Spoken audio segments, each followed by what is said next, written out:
صاحب بات کر لیں گے، پھر اس کے بعد کوشچن دے دیں گے. میں بسم اللہ الرحمن الرحیم. میں ابھی اس کو جیالہ بنا رہا ہوں.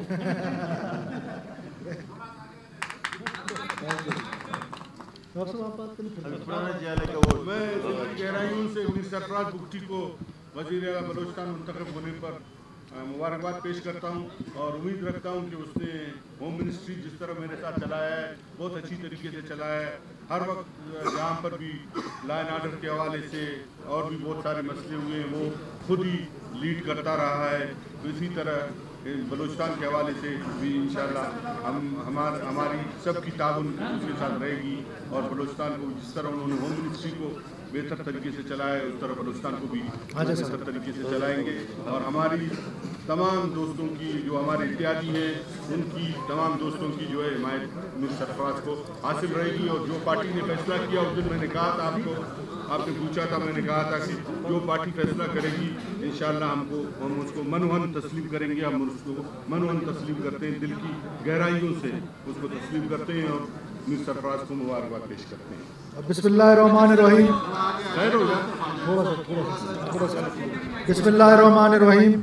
میں سب سے پہلے پریزیڈنٹ آصف علی زرداری صاحب کا، اس کے علاوہ چیئرمین بلاول بھٹو زرداری صاحب کا، عدی فریال تالپور صاحبہ کا، پاکستان پیپلز پارٹی کی مرکزی قیادت کا، صوبائی قیادت کا جو یہاں پر موجود ہے، اور پاکستان پیپلز پارٹی کے ورکرز کا جنہوں نے مجھے الیکٹ کر کے یہاں پر بھیجا ہے، میں ان تمام کا شکریہ ادا کرتا ہوں.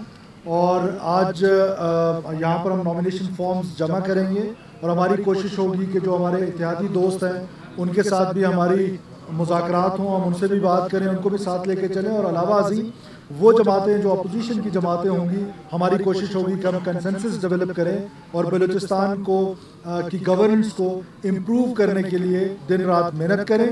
اور میں سینٹرل لیڈرشپ کا ایک بار پھر شکریہ ادا کرتا ہوں. آپ کے ساتھ گاہے بگاہے جو ہمارا روڈ میپ ہوگا آگے کا وہ آپ کے ساتھ شیئر کرتے رہیں گے. آپ کا بہت شکریہ.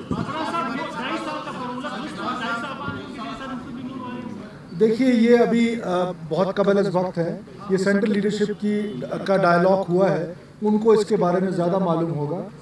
یہ یہاں پر پروونس میں اس کی انفارمیشن جو ہے وہ ہمارے پاس نہیں ہے. آپ کے بارے میں ایک تاثر ہے کہ آپ سرٹن ایشوز پر ایک ہارڈر سٹانس رکھتے ہیں. بلوچستان کے حالات آلریڈی بہت خراب ہیں، تو آپ کیا یہ توقع رکھیں کہ آپ کی پہلی اسپیچ میں یا آپ آتے ہی کوئی آپ ریکنسیلیشن کی بات کریں گے، یا کوئی ایسے ایشوز ہیں بلوچستان کے جس میں آپ کو تھوڑا سا اپنا سٹانس تھوڑا سا صاف رکھنے کی ضرورت ہے؟ آپ کیا سمجھتے ہیں کہ آپ جو لوگ ناراض ہیں یا خرابی کی طرف جو لوگ جا رہے ہیں ان کو دھارے میں ڈالنے کی آپ بات کریں؟ دیکھیے میں نے آپ سے کہا کہ ہم اپنا روڈ میپ دیں گے. پاکستان پیپلز پارٹی بلیو کرتی ہے ڈائلاگ پہ. پاکستان پیپلز پارٹی نے ہمیشہ ڈائلاگ کے ذریعے پولیٹیکل ایشوز کو ریزالو کیا ہے. جو وائلنس ہے، ظاہر ہے وائلنس جو لوگ کریں گے، ہماری یہ خواہش ہوگی کہ وہ وائلنس کو چھوڑ کر مین اسٹریم پولیٹیکل جو ہمارا پیراڈائم ہے اس کا حصہ بن جائے. اور اس میں ہماری خواہش ہوگی کہ جتنے بھی لوگ ہوں گے، کوئی بھی ایشو ہوگا، اگر وہ ڈائلاگ سے ریزالو ہوتا ہے تو اس سے خوبصورت بات کیا ہے.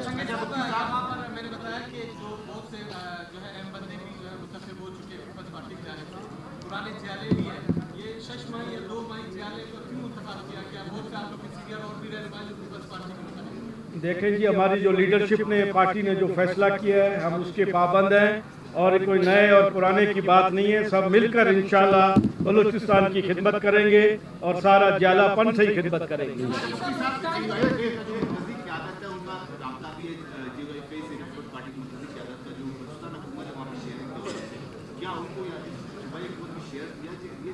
دیکھیے انہوں نے اپنی ایک مرکزی مجلس عاملہ کا جو اجلاس ہوا تھا، جو ہمیں میڈیا کی توسط سے پتہ چلا تھا کہ انہوں نے یہ ڈیسیجن لیا ہے کہ وہ حکومتوں کا حصہ نہیں ہوں گے. اگر یقیناً ہم ان سے بات کریں گے، اور اگر اپوزیشن میں وہ حکومت میں نہ بھی اپوزیشن میں بھی بات کریں گے، اور ایک ہیلتھی انوائرمنٹ بنائیں گے، اور ایسا تنقید جو بہتری کے لیے ہوگی بلوچستان کے لوگوں کی اس کو ایکسیپٹ کریں گے. اور اپوزیشن کے بغیر ڈیموکریسی کا جو کانسیپٹ ہے وہ پورا ہی نہیں ہوتا ہے. شکریہ.